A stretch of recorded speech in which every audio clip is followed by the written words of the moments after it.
Admiral Zektar stood on the bridge of his flagship, staring at the massive view screen that showed empty space ahead. But it wasn't really empty. His sensors picked up something strange, dozens of metal objects floating in the darkness, each one broadcasting the same message over and over. "Sir, we're receiving transmissions from those beacons," reported Lieutenant Vex, his communication officer. She was a young Altarian with blue skin and silver eyes that reflected the bridge lights. "The message is being sent in 17 different languages." "Put it through the translator," Zektar ordered. He was a tall, imposing figure from the warrior planet Kethra. His people had served the Galactic Empire faithfully for over 1,000 years, and he took pride in expanding Imperial territory. The ship's computer worked quickly, analyzing each transmission. Soon, a clear message appeared on every screen, throughout the bridge. "Forbidden. Terran Quarantine Zone. Entry prohibited by Galactic Treaty 2387X. Violation will result in immediate response." Zektar frowned. In his 40 years of service to the Empire, he had never heard of any Galactic Treaty 2387X.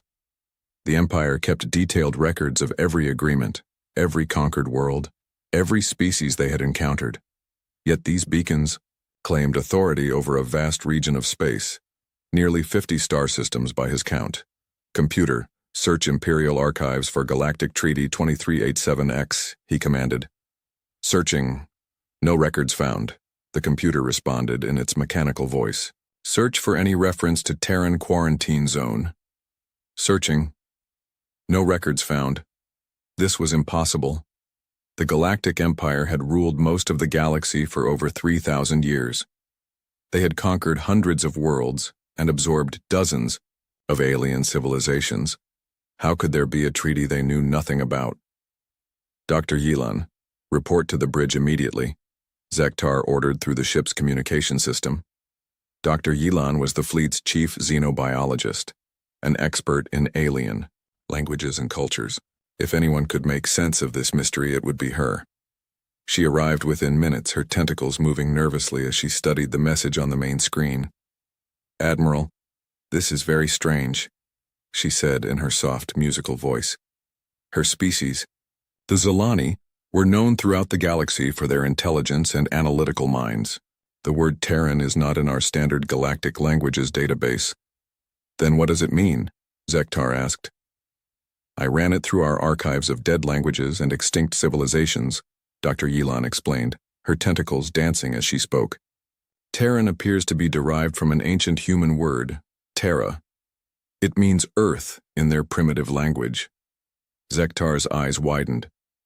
"Humans? But humans went extinct centuries ago."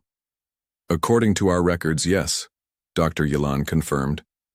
"They were a small, aggressive species that barely achieved faster than light travel before destroying themselves in a civil war. Their homeworld was obliterated in the conflict. There should be no trace of them left in the galaxy." The Admiral walked closer to the view screen, studying the ancient beacons. They looked old, very old. The metal was covered in strange markings that could have been there for thousands of years. But they were still functional, still broadcasting their warning message. "How old do you estimate these beacons to be?" he asked. Dr. Yelan consulted her scanner. "The metal composition suggests they've been here for at least 2,000 years, possibly longer. But Admiral, that's impossible." "Why?" "Because our records show that humans only achieved spaceflight about 800 years ago. They couldn't have built these beacons before they even left their planet." Zektar felt a chill run down his spine. Something was very wrong here. Either the Imperial records were incomplete or someone had been deliberately hiding information about this region of space. "Lieutenant Vex, send a message to Imperial Command," he ordered.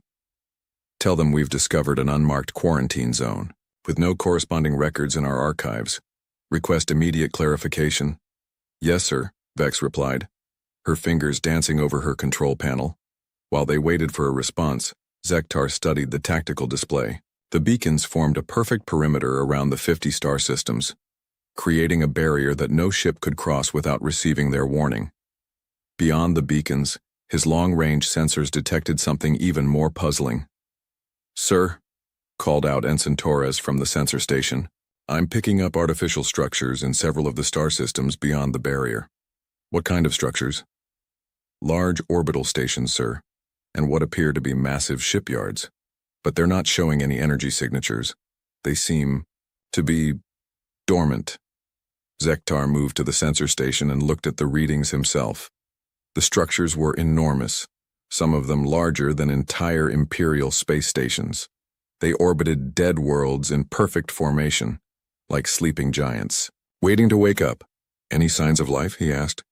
Negative, sir. No energy readings, no communications, no movement, but the structures are definitely artificial. A soft chime indicated an incoming message from Imperial Command. Lieutenant Vex looked confused as she read the response. Sir, Command says they have no record of any quarantine zone in this sector. They're ordering us to investigate and report our findings. Zektar nodded slowly. The Empire never liked mysteries, especially ones that involved unknown technologies or potential threats. His orders were clear.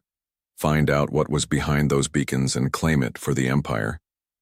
But something nagged at him. The beacons weren't just warnings. They were promises. Violation will result in immediate response, the message had said. Response from whom? From what? Dr. Yilan, is there anything else you can tell me about humans? He asked. The xenobiologist consulted her datapad. They were a relatively young species, Admiral. They had only been exploring space for a few hundred years before their extinction. But what made them unusual was their adaptability. Humans could survive in almost any environment and learn new technologies very quickly. Were they dangerous? All species can be dangerous under the right circumstances, Dr. Yilan replied carefully. But humans had a reputation for being intense. They formed strong emotional bonds with their own kind, but they could also be remarkably violent when threatened. Their civil war was particularly brutal. Zektar studied the beacons again. If humans had built these warnings, what were they trying to keep out? Or more importantly, what were they trying to keep in?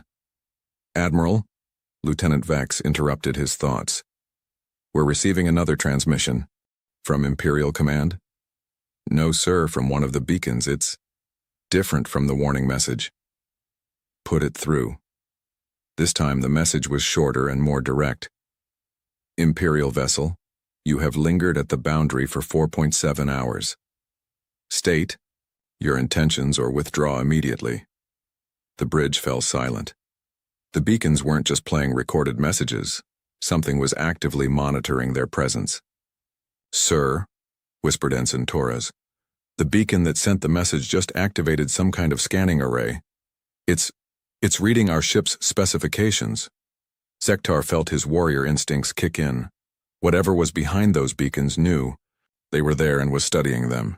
In his experience, that usually meant trouble. All ships yellow alert, he ordered.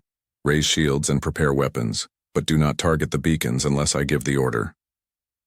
Around him, the bridge crew snapped into action.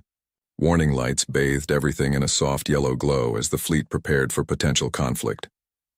Admiral, Dr. Yilan said quietly, perhaps we should consider withdrawing and reporting to command. If these beacons belong to an unknown civilization, first contact protocols require. The Empire doesn't retreat from unknowns, Doctor, Zektar interrupted. We investigate them. But even as he spoke, doubt crept into his mind. The beacons were clearly ancient, yet they possessed technology advanced enough to scan Imperial ships from a considerable distance. The structures beyond the barrier suggested a civilization with massive industrial capabilities. And the complete absence of these humans from Imperial records meant either they had hidden themselves very well, or someone had gone to great lengths to erase them from galactic history. Sir, Torres called out urgently, I'm detecting movement in the star systems beyond the barrier. Several of those dormant structures just activated. On screen. The view screen shifted to show long-range sensor data. In 3 different star systems, massive orbital platforms were coming online. Lights flickered to life along their surfaces and energy readings began to climb. They know we're here, Zektar said grimly. Admiral, Vex reported. Imperial Command is ordering us to proceed with the investigation. They want a full report on any technology we discover. Zektar looked at his crew. They were good officers, loyal to the Empire and confident in their abilities. His fleet consisted of 12 heavy cruisers and 40 smaller vessels, more than enough firepower to handle most threats. But the warning beacons and the awakening structures suggested they were dealing with something beyond their experience.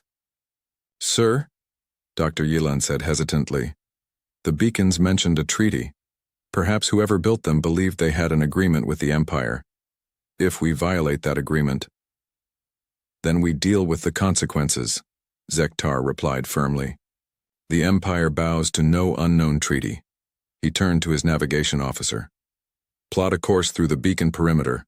We're going in." "Yes, sir." As the Imperial fleet moved toward the barrier, the warning messages from the beacons grew more frequent and more urgent. The computer translated dozens of different alien languages, all saying the same thing. Turn back, do not enter, violation forbidden. But Admiral Zektar had his orders, and more importantly, he had his pride.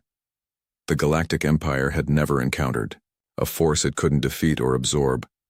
Whatever lay beyond those beacons would soon learn to bow before Imperial might. The first ship crossed the perimeter. The beacons went silent. In the distance, more structures began to wake up. The silence was the first thing Admiral Zektar noticed. As his fleet crossed into the forbidden zone, all the warning signals stopped. The beacons went dark, their ancient voices finally quiet after broadcasting their message for who knows how long, but the silence felt wrong, like the moment before a storm breaks. "Status report," Zektar ordered, trying to shake off his unease. "All ships have crossed the perimeter successfully, sir," reported Lieutenant Vex. "No hostile action detected. The beacons appear to have shut down." "Sir," called Ensign Torres from his sensor station, "I'm reading something strange. The space around us is different." "Explain." Torres frowned at his instruments. "The electromagnetic readings are off. It's like the entire region is being monitored by some kind of passive scanning network. I can't locate the source, but something is definitely watching us." Dr. Yilan moved to her own scanner and confirmed the readings. "Admiral, I'm detecting trace energy signatures throughout this region. Very faint, but they're everywhere. It's as if the space itself has been modified somehow." Zektar studied the main view screen. Ahead of them lay the first star system within the quarantine zone. It contained 7 planets, 3 of which showed signs of having once supported life. Now they appeared dead, their surfaces cold and dark, but orbiting each planet were the massive structures his sensors had detected earlier. "Take us to the nearest structure," he ordered. "Full sensor sweep. I want to know what we're dealing with." As the fleet approached, the true scale of the construction became clear. The structure was a space station unlike anything in Imperial records. It stretched for hundreds of kilometers, its surface covered in geometric patterns that hurt to look at directly. The design was clearly artificial, but it followed no architectural principles that Zektar recognized. "Sir," Torres announced, "the station is functional. I'm reading power signatures throughout the structure, but they're very low level, like it's in some kind of standby mode." "Any signs of life?" "Negative. But sir, there are docking bays large, enough for ships twice the size of our flagship." Dr. Yilan looked up from her analysis. "Admiral, the construction materials include several elements that don't appear in our periodic table. The builders had access to technologies we don't understand." Zektar made his decision. "Prepare a boarding party, full combat gear, we're going aboard." "Sir," Dr. Yilan protested, "first contact protocols require, Doctor, according to our records, whoever built this has been extinct for centuries. This is salvage operation, not first contact." But even as he spoke, Zektar wasn't entirely convinced. The station looked too well maintained to be a derelict. Its hull showed no signs of meteor impacts or cosmic radiation damage. It was as if it had been built yesterday and then put to sleep.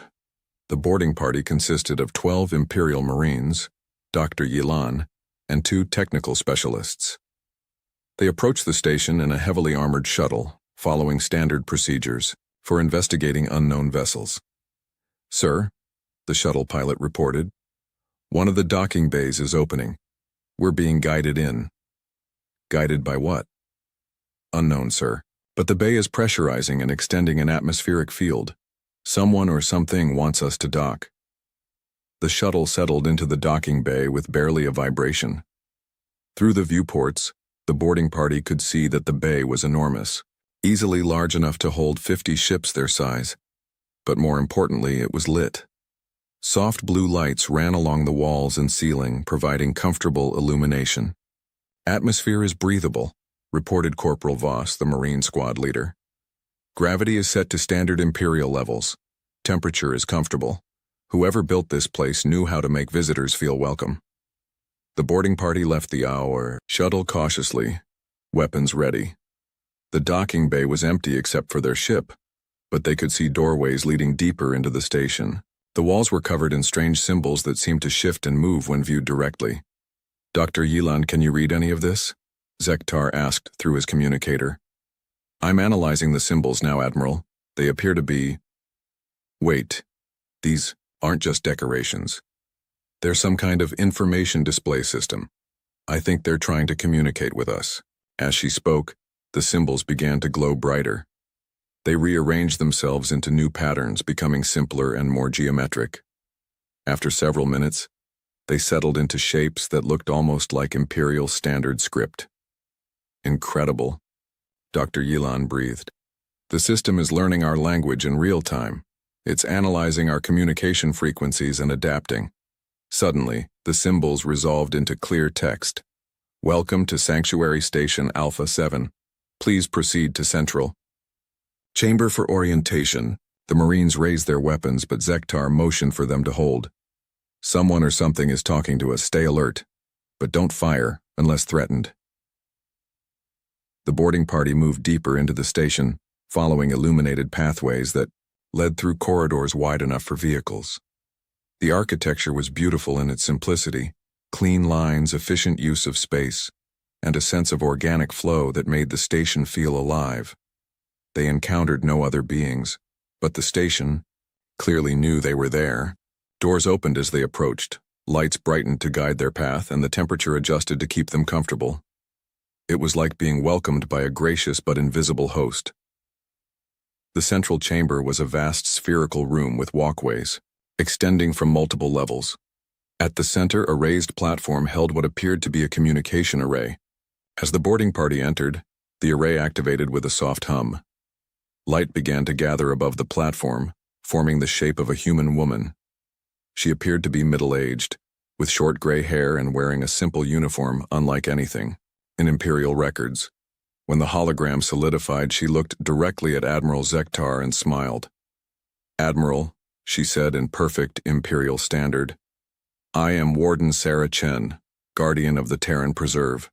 You have violated the Sanctuary Accord by entering this space. Please explain your presence here." Zektar stepped forward, his hand resting on his sidearm. "I am Admiral Zektar of the Galactic Empire. This region of space has no legal standing in Imperial law.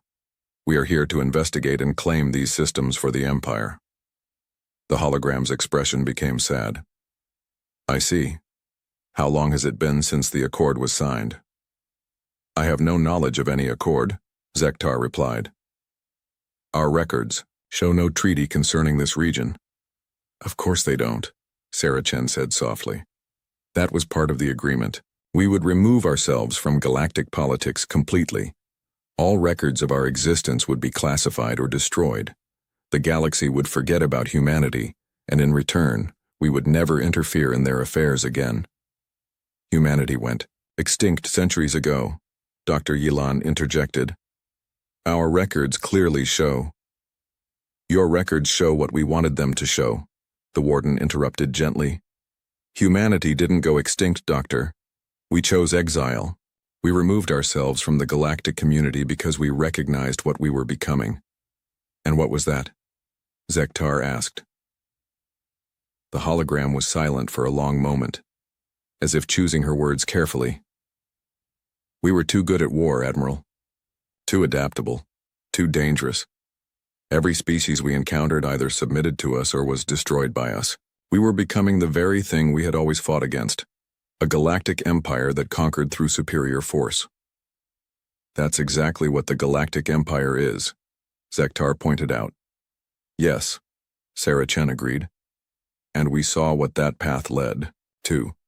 We had a choice.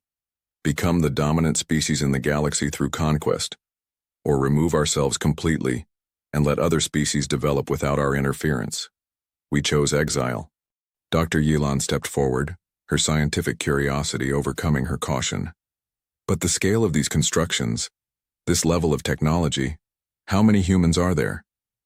Enough, the warden replied simply. We spent the first century after our exile building the infrastructure you see around you. The second century was devoted to advancing our technology and understanding of the universe. The third century, she paused. The third century was spent preparing for this day. What day? Zektar demanded. The day someone would ignore our warnings and force us to act. We hoped it would never come. We built the beacon network to keep others away, not to threaten them. We wanted nothing more than to be left alone. And now? Zektar asked, though part of him already knew the answer. The warden looked at him with what might have been pity. Now, we must decide what to do with you. You've seen our stations, our technology. You know we exist. That knowledge threatens the very foundation of our exile. Around them, the station's lights began to pulse in a slow, rhythmic pattern. Through the chamber's transparent walls, Zektar could see more lights appearing throughout the star system. Hundreds of structures coming online after centuries of dormancy. Admiral, the warden continued, I'm going to be very clear with you.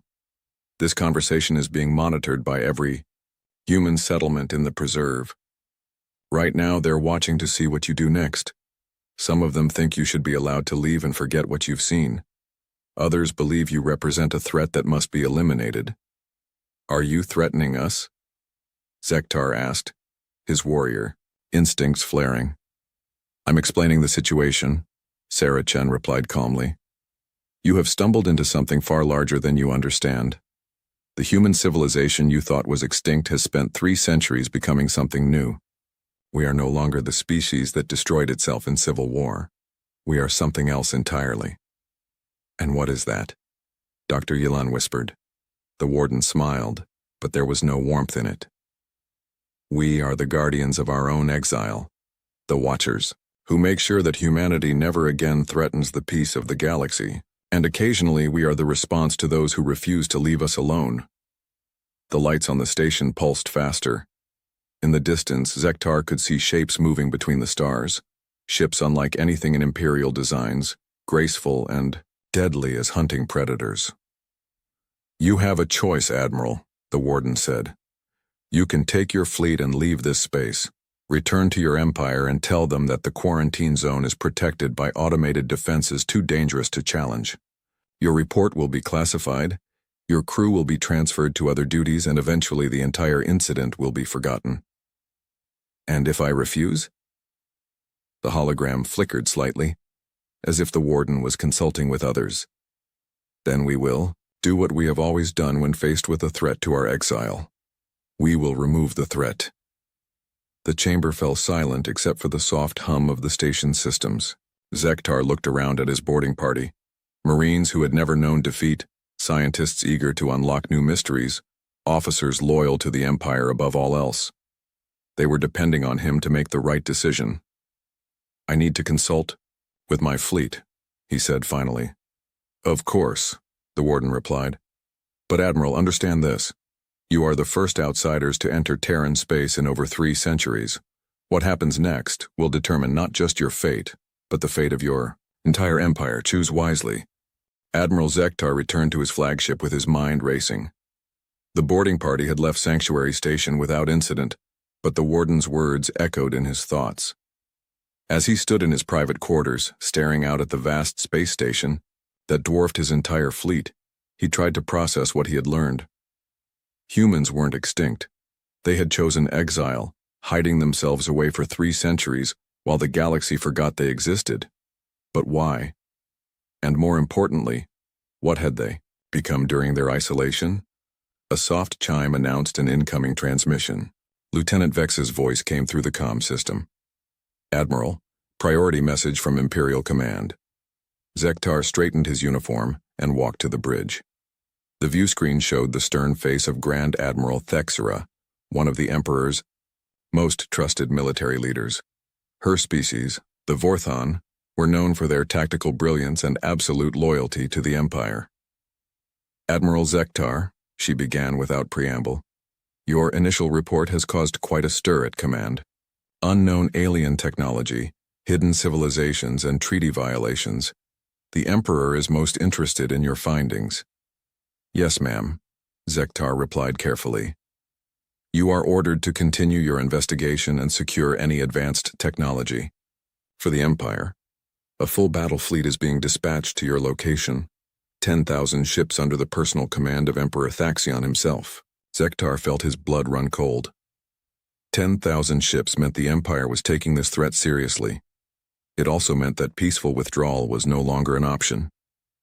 Ma'am, I should mention that the inhabitants of this region have expressed a desire for peaceful relations. They claim to have some kind of historical agreement. Admiral, Grand Admiral Thexera interrupted. The Empire recognizes no agreements made without Imperial approval. You will hold your position and wait for reinforcements. That is a direct order from the Emperor. The transmission ended, leaving Zektar alone with his doubts. He looked around the bridge at his crew, all of them eager to serve the Empire and expand its boundaries.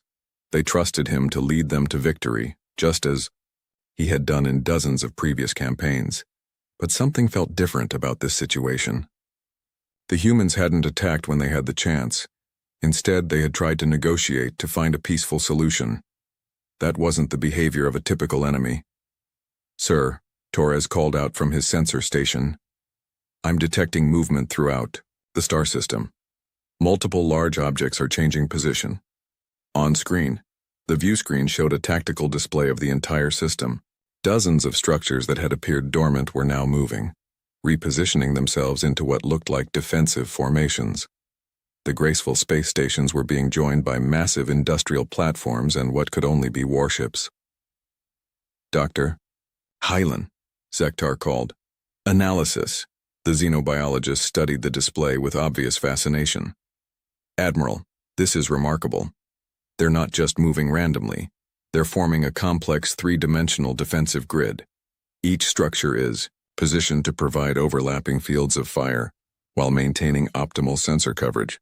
How long would it take to build formations like that? Zektar asked. With Imperial technology? Months, maybe years. But they're doing it in hours. Their coordination is perfect, like they're all controlled by a single mind.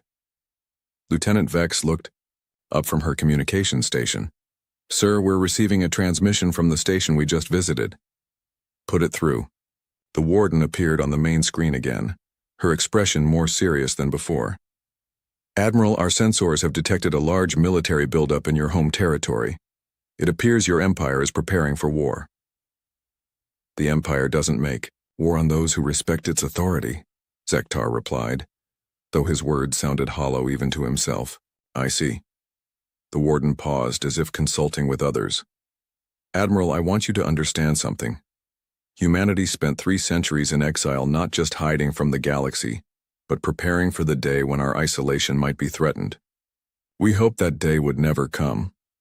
What do you mean preparing? Instead of answering directly, the warden gestured, and the view screen split to show multiple images. Zektar saw vast shipyards hidden inside asteroids, manufacturing facilities built into the cores of dead planets, and weapon platforms disguised as space debris. We didn't waste our exile, Admiral. Every year brought new advances in technology, new innovations in warfare, new ways to defend ourselves. We became very, very good at surviving. Dr. Yalan gasped as she analyzed the images. Admiral, some of those structures are enormous. That shipyard could build vessels larger than anything in the Imperial fleet. But we built more than ships, the warden continued. We built a new kind of human civilization, one dedicated to a single purpose, ensuring that humanity never again becomes a threat to galactic peace. By hiding away like cowards? Zektar challenged. The warden's expression, hardened, by becoming something the galaxy has never seen before, a species that chose to limit its own power rather than abuse it. But make no mistake, Admiral, our restraint should not be confused with weakness. The view screen changed to show the edge of the Terran system. A small craft appeared from nowhere, moving at impossible speeds. It was sleek and graceful, unlike the bulky warships of the Imperial fleet. As they watched, it approached one of Zektar's outer patrol ships. "Attention, Imperial vessel," came a calm voice over the communication channel. "This is Captain Elena Vasquez of the Terran Defense Corps. You are ordered to withdraw from this system immediately. This is your final warning." The Imperial patrol ship, a heavily armed cruiser, responded by targeting the small human craft with its weapons. "Unknown vessel, you are vastly outnumbered. Surrender now or be destroyed." What happened next shocked everyone on Zektar's bridge. The human ship didn't dodge or flee. Instead, it seemed to absorb the Imperial cruiser's energy weapons fire, its hull glowing briefly before reflecting the energy back in a focused beam.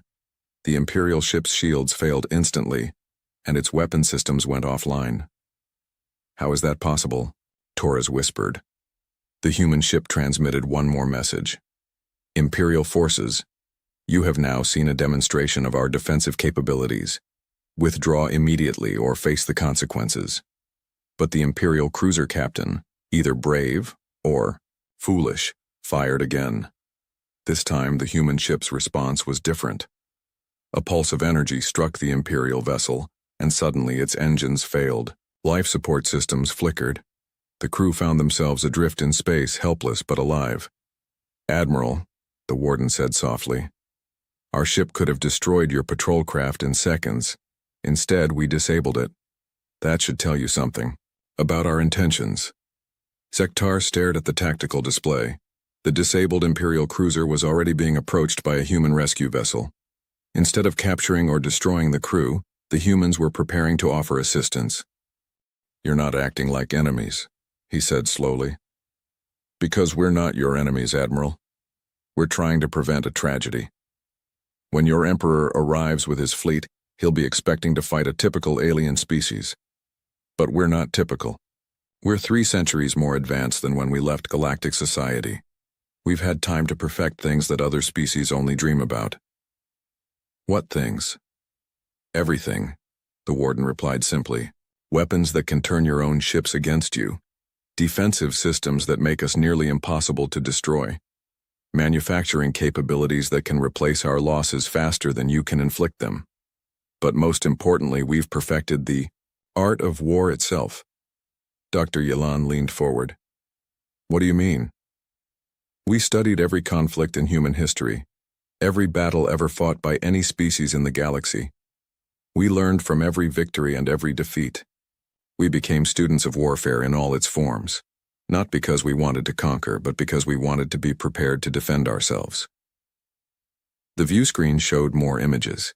Human soldiers training in environments that replicated dozens of different worlds, scientists developing new technologies at an incredible pace, and massive computer systems analyzing tactical data from thousands of civilizations. "You built an entire culture around warfare?" Zektar asked, horrified and impressed at the same time. "We built an entire culture around survival," the warden corrected. "The difference is important. We don't want to conquer anyone. We don't want to rule anyone. We just want to be left alone. But if forced to fight, we will be very good at it." Around them, more human ships were appearing throughout the system. Not dozens or hundreds, but thousands. They materialized from hiding places in asteroid fields, emerged from camouflaged stations, and seemed to phase into existence from empty space itself. "Where did they all come from?" Torres asked in amazement. "They were always there," the warden explained. "Cloaked, hidden, waiting. We've had 3 centuries to perfect stealth technology. Most of our fleet has been watching your movements since you crossed our border." Zektar realized the true scope of what they were facing. This wasn't just a hidden colony or a forgotten outpost. This was an entire civilization that had spent 300 years preparing for exactly this moment. "Admiral," Lieutenant Vex reported urgently, "long-range sensors are detecting the Imperial reinforcement fleet. They'll be here in approximately 18 hours. The warden nodded sadly. We know. Our deep space monitoring stations detected their launch 6 hours ago. 10,000 ships, including the Emperor's personal flagship. They're coming here to conquer us. The Empire has never been defeated, Zektar said, though his voice lacked conviction. The Empire has never fought humanity at full strength, the warden replied. Admiral, I'm going to make one final offer. Withdraw your fleet now. Return to your Empire and report that this system is protected by automated defenses too dangerous to challenge. Your Emperor will classify the report and forget about us. No one dies, and the galaxy continues in peace. Zektar looked around his bridge. His crew was watching him, waiting for his decision. He thought about the disabled Imperial cruiser, about the thousands of hidden human ships, about 3 centuries of preparation for war, but he also thought about his oath to the Empire, his duty to his crew, and his orders from the Emperor himself. I can't, he said finally. My orders are to hold position and wait for reinforcements. The warden looked at him with something that might have been pity. Then I'm sorry, Admiral. You've seen what we can do to a single ship. When your Emperor arrives, he'll see what we can do to a fleet. The transmission ended, leaving Zektar alone with his choices. Around him, the bridge crew worked quietly, preparing for the battle they all knew was coming. But in the back of his mind, a small voice whispered that they might be preparing for something much worse than a battle. They might be preparing for a massacre. The Imperial reinforcement fleet arrived like a storm of metal and fire. 10,000 warships dropped out of hyperspace at the edge of the Terran system, their hulls gleaming in the light of the distant star. At their head was the Emperor's flagship, the Eternal Dominion, a massive dreadnought that could destroy entire worlds. Admiral Zektar watched the arrival from his bridge, feeling both relief and dread. Relief because he was no longer alone in facing the mysterious humans. Dread because he suspected that even this massive force might not be enough. Sir, Lieutenant Vex reported, we're receiving a transmission from the Emperor's ship. Put it through. The viewscreen filled with the imposing figure of Emperor Thaxion himself. He was a member of the Draconian species, tall and powerful, with scales that shimmered like dark metal. His yellow eyes burned with the confidence of someone who had never known defeat. Admiral Zektar, the Emperor's voice rumbled across the bridge. Report. Your Majesty, we have encountered a previously unknown human civilization in this system. They claim this region as their territory under some kind of ancient treaty, but they have shown advanced technology beyond our current understanding. Humans? The Emperor's expression showed surprise. Our records indicate that species went extinct centuries ago. That appears to be incorrect, Your Majesty. They claim to have chosen exile rather than extinction. They've spent the last 3 centuries developing their technology and building defensive systems. Emperor Thaxion studied the tactical displays showing the human formations. How many ships are we facing? Unknown, sir. Their stealth capabilities are extremely advanced. We estimate several thousand vessels, but there could be more. Several thousand against 10,000 Imperial ships? The Emperor laughed, a sound like grinding stone. Admiral, you've been frightened by shadows. We'll sweep these humans aside like dust. But even as the Emperor spoke, his tactical officers were analyzing the sensor data. What they saw made them uneasy. The human ships moved with perfect coordination, their formations shifting like living things. More importantly, their technology readings were completely alien. Your Majesty, one of the tactical officers reported hesitantly, the enemy vessels are showing energy signatures we don't recognize. Their defensive systems appear to be unusual. Unusual how? They seem to be able to absorb and redirect energy, sir. When Admiral Zektar's patrol ship fired on one of their vessels, the energy was reflected back with increased intensity. The Emperor's confidence wavered slightly, but his pride remained intact. New technology can be overcome with superior numbers. Prepare the fleet for attack. But before he could give the order, a new contact appeared on their sensors. A single, small ship was approaching the Imperial fleet, broadcasting a request for parley. Your Majesty, the communication officer reported. The incoming vessel is requesting permission to come aboard. They say they have a representative who wishes to speak with you directly. Emperor Thaxion considered this. In his long reign, many enemies had tried to negotiate when faced with the full might of the Imperial fleet. Usually, it was because they knew they couldn't win. Permission granted, but maintain full alert status. The human shuttle was unlike anything in Imperial designs. It moved with fluid grace, as if the laws of physics were merely suggestions. It docked with the Eternal Dominion without any difficulty, despite using technology completely different from Imperial systems. The representative who emerged from the shuttle was an elderly human male with gray hair and calm eyes. He wore simple clothing, not the elaborate uniforms favored by most galactic diplomats. 2 Imperial guards escorted him to the Emperor's throne room, where Thaxion waited surrounded by his most trusted advisors. Your Imperial Majesty, the human said with a respectful bow, I am Ambassador Marcus Webb of the Terran Preserve Council. I come to speak with you about preventing a tragedy. The only tragedy here, the Emperor replied, will be what happens to your people when they refuse to submit to Imperial authority. Marcus Webb looked around the throne room, taking in the displays of Imperial power and conquest. Banners from 100 conquered worlds hung from the walls, and the floor was made from rare metals taken from subjugated planets. Your Majesty, he said finally, may I ask how long the Galactic Empire has ruled? Over 3,000 years, Thaxion answered proudly. We have brought order and civilization to countless worlds. And in all that time, have you ever encountered a species that voluntarily removed itself from galactic politics rather than submit to your rule? The Emperor frowned.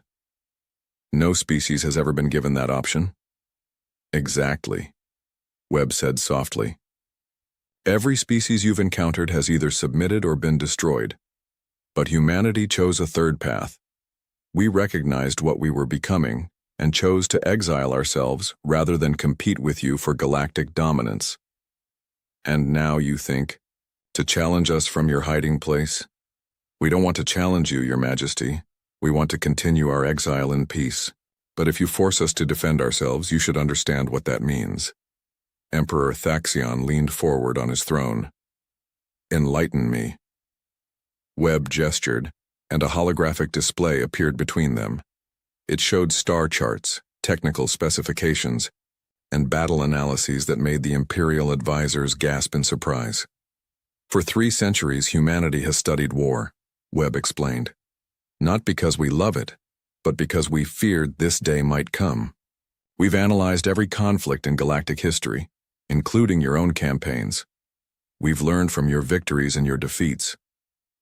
Impossible, one of the Imperial generals protested. Our military records are classified. Nothing is classified. From someone who has 300 years to work on the problem, Webb replied. We've infiltrated your networks, studied your tactics, analyzed your technology. We know how your ships are built, how your commanders think, how your empire operates. The holographic display shifted to show detailed schematics of Imperial warships, complete with structural weak points and tactical vulnerabilities. The Emperor's advisors recognized their own classified designs. This is espionage of the highest order, the Emperor growled. This is survival, Webb corrected. We needed to understand our potential enemies in order to defend against them. But, Your Majesty, knowledge works both ways. Just as we learned about you, we learned about ourselves. What do you mean? Webb's expression grew sad. We learned that humans are very, very good at war, perhaps too good.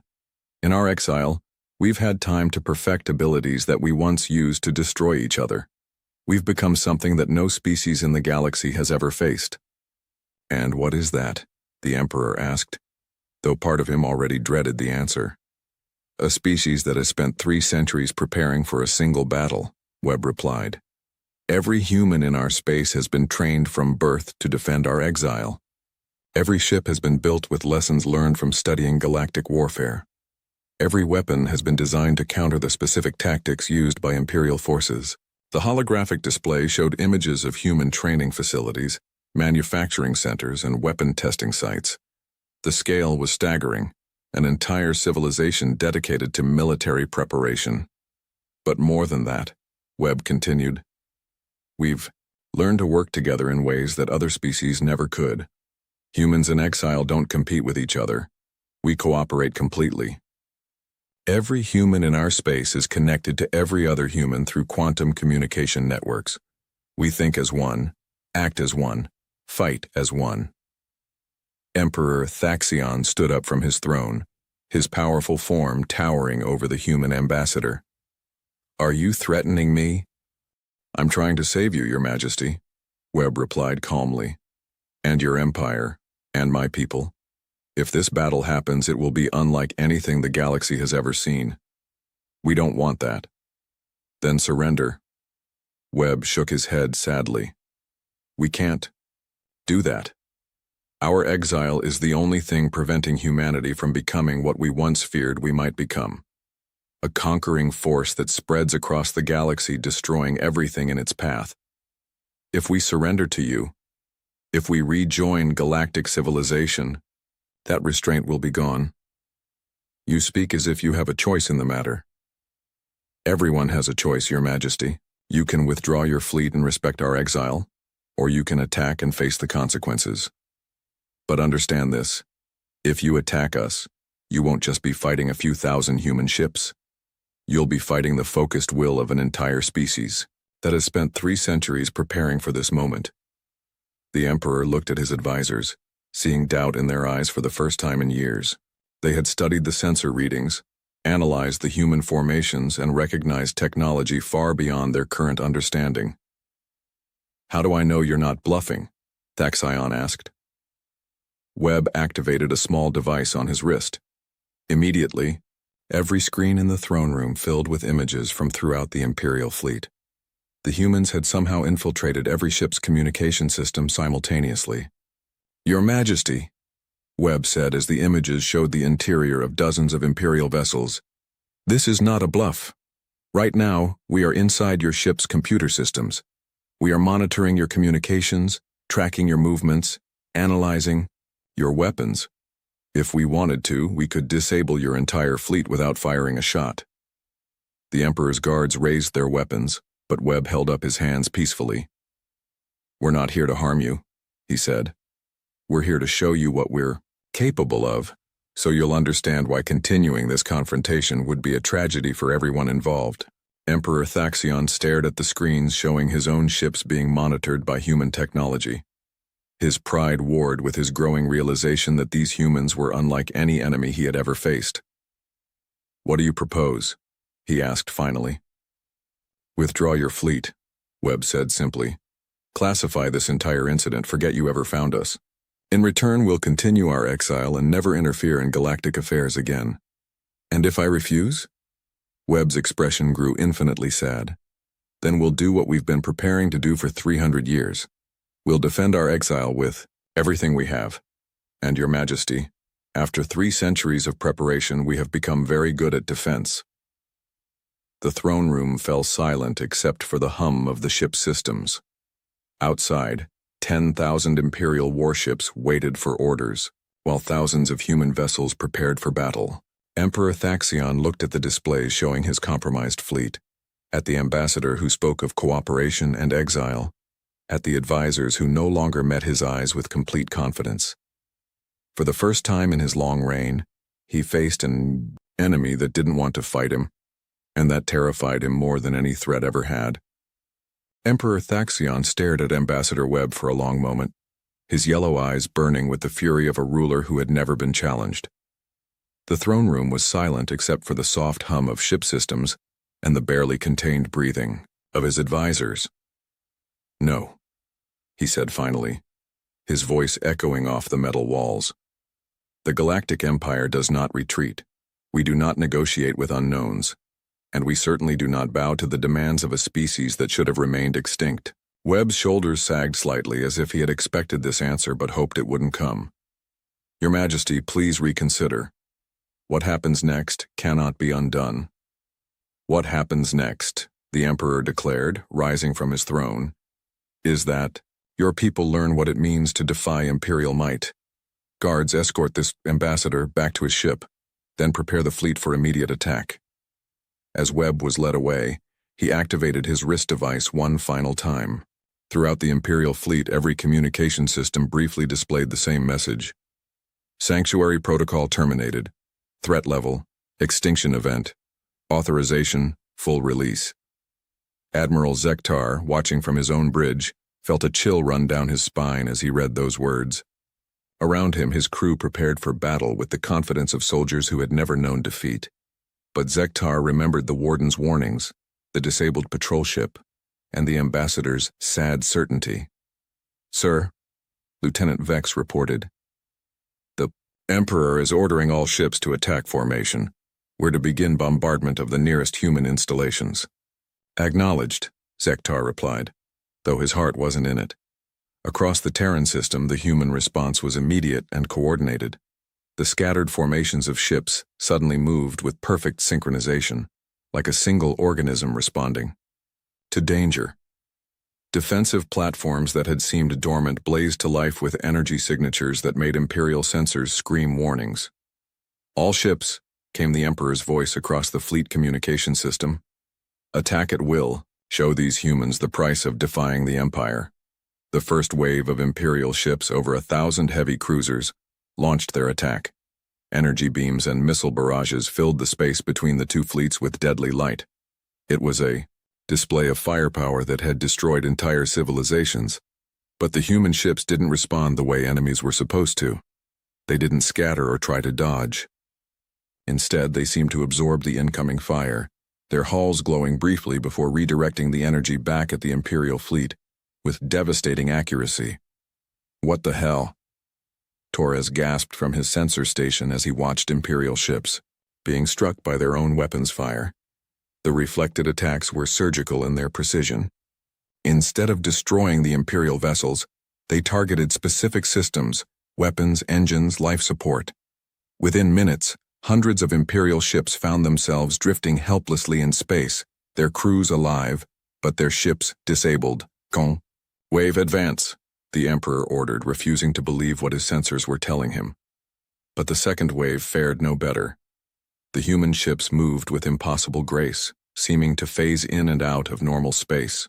They appeared behind Imperial formations, struck with weapons that bypassed shields entirely, then vanished before return fire could reach them. And then the truly horrifying part began. Some of the disabled Imperial ships suddenly came back online, but they weren't under Imperial control anymore. "Sir," Torres called out in panic, "the disabled ships are targeting us. Their systems have been compromised." Admiral Zektar watched in horror as Imperial vessels turned their weapons on their own fleetmates. But even worse, he could hear the communications between the compromised ships. The crews weren't being harmed. They were being forced to watch as their own ships fired on their allies. "This is impossible," one of his tactical officers whispered. "How are they controlling our ships?" The answer came in the form of a fleet-wide broadcast from the human forces. Ambassador Webb's face appeared on every screen in the Imperial fleet, but his expression was no longer sad. It was determined. "Imperial forces," he announced. "You are witnessing a demonstration of what humanity became during our exile. We didn't just develop better weapons or stronger ships. We learned to turn your own technology against you." As he spoke, more Imperial vessels found their systems compromised. But the human takeovers were selective. They disabled weapons targeting human ships while leaving life support and communications intact. "Every ship in your fleet contains technology developed from principles we abandoned centuries ago," Webb continued. "Your computers use logic systems we invented. Your weapons are based on physics we explored. Your communications networks follow protocols we established. We didn't just learn about your technology. We built the foundations it rests on." Emperor Thaxion's voice crackled across the fleet channels. "All ships fall back to Formation 7. Prepare for coordinated assault." But as the Imperial ships tried to regroup, they discovered that their coordination was being disrupted. Orders were being intercepted and modified. Navigation systems were providing false readings. Ships that tried to target human vessels found their weapon systems mysteriously malfunctioning. This is cybernetic warfare on a scale never seen before, Dr. Yilan observed from her station. They're not just jamming our systems, they're rewriting them in real time. The human fleet, meanwhile, moved with perfect coordination. Every ship seemed to know exactly where every other ship would be at any given moment. Their attacks were precisely calculated to disable rather than destroy, showing a level of tactical sophistication that the Empire had never encountered. But the most terrifying aspect wasn't their technology. It was their restraint. With every passing minute, it became clear that the humans could have destroyed the entire Imperial fleet within the first few minutes of battle. Instead, they were choosing to disable ships, capture rather than kill, demonstrate rather than annihilate. "Sir," Lieutenant Vex reported with barely contained panic, "we're receiving casualty reports from across the fleet. But sir, there are no casualties. The humans aren't killing anyone." Admiral Zektar stared at the tactical display. Over half the Imperial fleet was now disabled or under human control, but every single crew member was alive. The humans were fighting a war with the goal of winning without deaths. What kind of enemy fights like this? He wondered aloud. The answer came from an unexpected source. The warden appeared on his personal communication screen, her expression grave but not hostile. "The kind of enemy that doesn't want to be your enemy," she said simply. "Admiral, your Emperor refused our final offer of peace. Now we must show him why that was a mistake. But we will not become murderers to prove our point." Around them, the battle continued, if it could even be called a battle. The Imperial fleet was being systematically dismantled by an enemy that seemed to know their every move before they made it. Ships found themselves trapped in tractor beams they couldn't see, struck by weapons they couldn't track, controlled by systems they couldn't understand. "How?" Zektar asked. "How are you doing?" "This? 300 years of preparation," the warden replied. 300 years of every human mind focused on a single goal, defending our exile. We studied every aspect of warfare, every possible scenario, every conceivable enemy. We became something the galaxy has never seen, a species that treats war as a science to be perfected. On the main tactical display, Emperor Thaxion's flagship found itself surrounded by human vessels. But instead of attacking, they simply waited. The message was clear. The Emperor's life was in their hands, and they were choosing to spare it. "Your Emperor has a choice," the warden continued. "He can continue this hopeless battle and watch his entire fleet be captured without firing an effective shot. Or he can accept that some things are more powerful than imperial pride." As if summoned by her words, Ambassador Webb appeared again on the fleet-wide communication system. But this time, he was standing on the bridge of the Emperor's own flagship. "Your Majesty," Webb said, speaking directly to Thaxion, "your ship's defenses have been bypassed, your crew is unharmed, and your personal guards are wondering why their weapons won't function. I'm standing on your bridge to demonstrate that. We could have killed you at any point during this engagement. We chose not to." The Emperor, surrounded by human soldiers who had somehow materialized on his most secure ship, looked older than his years. "What do you want?" "The same thing we've always wanted," Webb replied. "To be left alone. Your Majesty, in the past hour, you've seen what 3 centuries of human development can accomplish. But this was just a demonstration. We held back because we don't want to hurt anyone. You've humiliated the greatest fleet in galactic history," Thaxion said bitterly. "We've shown you why our exile was necessary," Webb corrected. "Humanity didn't go into hiding because we were weak. We went into hiding because we were too strong. What you've seen today is what we become when forced to defend ourselves. Imagine what we might become if we decided to expand into the galaxy again." The Emperor looked around his bridge at the human soldiers who had appeared like ghosts. They carried weapons he didn't recognize, wore armor that seemed to bend light around it, and moved with the precision of a perfectly coordinated military unit. "You're not like other species," he said slowly. "No, Your Majesty, we're not. We're the species that chose to limit our own power rather than abuse it. But that choice only works if others respect our exile. Throughout the Imperial fleet, disabled, ships were being returned to Imperial control, their systems restored but their weapons permanently disabled. Human medical ships were already moving among the damaged vessels, offering aid to injured Imperial crews. "What happens now?" Emperor Thaxion asked. Webb smiled sadly. "Now you go home. You classify this entire incident. You add your own warnings to our beacon network. You tell the galaxy that this region of space is protected by automated defenses too dangerous to challenge. And you forget you ever met us. And if I refuse? Then we'll have to find a more permanent solution to the problem of Imperial expansion," Webb said simply. "Your Majesty, you've seen what we can do when we hold back. Don't force us to show you what we can do when we don't." The Emperor was quiet for a long moment, surrounded by enemies who had defeated his fleet without killing a single crew member. Finally, he nodded slowly. "Very well. But this isn't over." "Yes, Your Majesty," Webb said gently. "It is. Because now you understand what we really are. And you understand why the galaxy is safer with us in exile." Hours later, the Imperial fleet limped away from Terran space, their pride shattered but their lives intact. Behind them, the human ships faded back into the darkness, becoming invisible once again. Admiral Zektar, standing on his bridge and watching the ancient warning beacons reactivate, finally understood their message. They weren't threats, they were protection. Protection for the galaxy from a species that had become too dangerous to be free. The warning beacons resumed their eternal broadcast, but now they were joined by new signals from Imperial frequencies. "Forbidden, Terran quarantine zone. Enter at your own peril. Some doors should never be opened." In the years that followed, the galaxy changed. The knowledge that humanity watched from the shadows tempered conflicts between species. Wars became rarer, negotiations more common.